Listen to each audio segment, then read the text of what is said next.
जय साईं राम। नमस्कार। मैं ब्रिजमोहन सूरी, मोटिवेशनल स्पीकर, साईं ग्रंथ राइटर, रेड बुक एक्सपर्ट, स्वागत कर रहा हूं आपका आपके इस चैनल में। और आज मैं आपको बताने वाला हूं सोमवार के उपाय के बारे में। आज क्या उपाय करना है, कैसे करना है, इसके बारे में बताऊंगा। इससे पहले आपको बताऊं कि क्या आप जानते हैं कि मंदिर जूते उतार कर क्यों जाया जाता है? मंदिर में हम नंगे पाँव क्यों जाते हैं? इसका एक कारण तो ये है कि हमारे जूतों में गंदगी लगी होती है, परंतु जो मुख्य कारण है वो ये है कि नंगे पाँव इसलिए जाया जाता है क्योंकि मंदिर की धरती से एक वाइब्रेशन निकलती है जो हमारे पैरों के संपर्क से हमारे शरीर में प्रवेश करती है। इसीलिए इस मंदिर जाने से पहले घंटी बजाई जाती है ताकि हमारी इंद्रियां जागृत हो और घंटी की आवाज़ जहाँ तक जाए वहाँ तक दूर दूर तक पॉजिटिविटी आए और जो बैड बैक्टीरियास हैं वो समाप्त हों। और जब हमारे अंदर यानी हम एक्टिवेट हो जाते हैं तो मंदिर की सीढ़ियों में या मंदिर के अंदर कदम रखते ही वाइब्रेशन हमारे शरीर में जाने लगती है, जिससे हमें तेज़ी से लाभ होता है। सोमवार के दिन यदि हम उपाय करते हैं तो इसका क्या लाभ है? इसका ये लाभ है कि सूर्य, चंद्र दो बहुत मुख्य ग्रह हैं। चंद्रमा जब हम सोमवार का उपाय करते हैं तो प्रभावित हो जाता है, जिससे हमारी चंद्र से संबंधित इंद्रियां जागृत हो जाती हैं और फिर हमें चंद्र से संबंधित वाइब्रेशन मिलने लगती है जो कि सोमवार के दिन बहती है। ये वाइब्रेशन अगले 7 दिन तक हमारे काम आती है। फिर मंगलवार आ जाता है तो मंगलवार का उपाय हम करते हैं तो मंगल की वाइब्रेशन हमें मिलती है जो अगले 7 दिन काम आती है। इस तरह जब 7 दिन बीतते हैं तब तक वह डे फिर आ जाता है और हम वह उपाय करते हैं तो फिर हमें लाभ होता है। इसलिए ये उपाय करते रहने से आपको तेज़ी से लाभ होता है। ग्रहों से संबंधित उपाय उस वार को करने से बहुत विशेष लाभ होता है। तो अब मैं आपको बताने वाला हूँ कि कैसे आप ज़िंदगी में आगे बढ़ सकते हैं, क्योंकि सोमवार का उपाय तो मैं बताऊंगा, बाकी आपकी जन्म कुंडली में भी बहुत सारे उपाय छिपे होते हैं जो आपको विशेष लाभ देते हैं और सिर्फ आपके लिए होते हैं। तो अब मैं आपको बताऊंगा सोमवार का उपाय। आज सोमवार है। आज आपने दूध, चावल, चीनी ये 3 चीज़ें दान करनी है। चाहे आप मंदिर में कीजिए, चाहे कीड़े मकोड़ों को डाल दीजिए।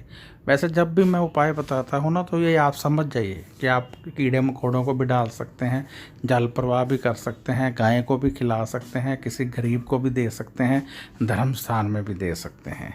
इसीलिए मैं बार बार नहीं बोलता हूँ। आज मुझे किसी ने मैसेज किया था कि मैं बताया करूँ, तो मैं बताना चाहता हूँ कि यदि मैं ना भी बोलूँ तो इसका अर्थ यही समझ लेना चाहिए कि इन 5 प्रकार से हम ये उपाय कर सकते हैं।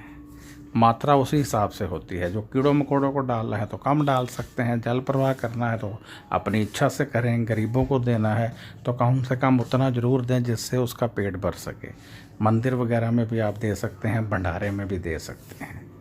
तो अब मैं यहाँ इजाज़त चाहूँगा आपसे और मैं इच्छा करता हूँ कि आप ज़रूर दिल से इस उपाय को करेंगे। मैं ब्रिजमोहन सूरी क्षमा चाहता हूँ यदि कहीं कोई भूल चूक हो गई हो तो मैं क्षमा चाहता हूँ। तो आपसे मैं इच्छा रखता हूँ कि आप अधिक से अधिक दिल से ये उपाय करेंगे। जो मैंने उपाय बताए हैं दिल से करेंगे। और यदि आपको कोई सवाल हो तो आप व्हाट्सएप कर सकते हैं। फ़ोन यहाँ कोई नहीं उठाता है, आप व्हाट्सएप कीजिए। और यदि आप जन्म कुंडली दिखाना चाहते हैं, हमसे दिखाना चाहते हैं, आप चाहते हैं मैं खुद देखूं, तो आप व्हाट्सएप कीजिए। 800 रुपये हमारी फ़ीस है, आप पे कीजिए। इसी नंबर पर पेटीएम है, इसी नंबर पर गूगल पे है, उसमें कीजिए या अकाउंट नंबर मांग लीजिए। फिर आपकी जन्म कुंडली देख दी जाएगी, आपको उपाय बता दिए जाएंगे, आप दिल से कीजिए। बाकी ये प्रतिदिन के उपाय हैं, इनको अवश्य कीजिए। ये शक्ति का आगाज होते हैं, इनसे आपके समस्त ग्रह शांत होते हैं। जन्म कुंडली में हमेशा कुछ लोगों की जन्म कुंडली में बड़े बड़े योग होते हैं जो दबे रहते हैं, उनको लाभ नहीं मिलता है। जब वो उपाय कर लेते हैं वहीं लोग तरक्की करने लगते हैं। आपने देखा होगा कुछ लोग बहुत गरीब थे, एकाएक अमीर हो गए। कैसे हुए? क्योंकि उनके निवास में किसी ना किसी के घर में कोई ना कोई योग होता है, उनको पता नहीं होता। जैसे ही पता चलता है वो उसका उपाय करते हैं, ग्रह काम करने लगते हैं, धन तेजी से आने लगता है।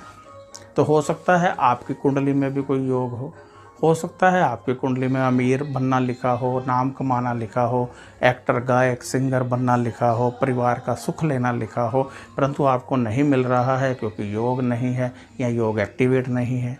जब कुंडली देखेंगे, उपाय निकलेंगे, तभी पता चलेगा।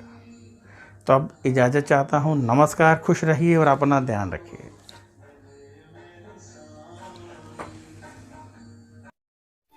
ओम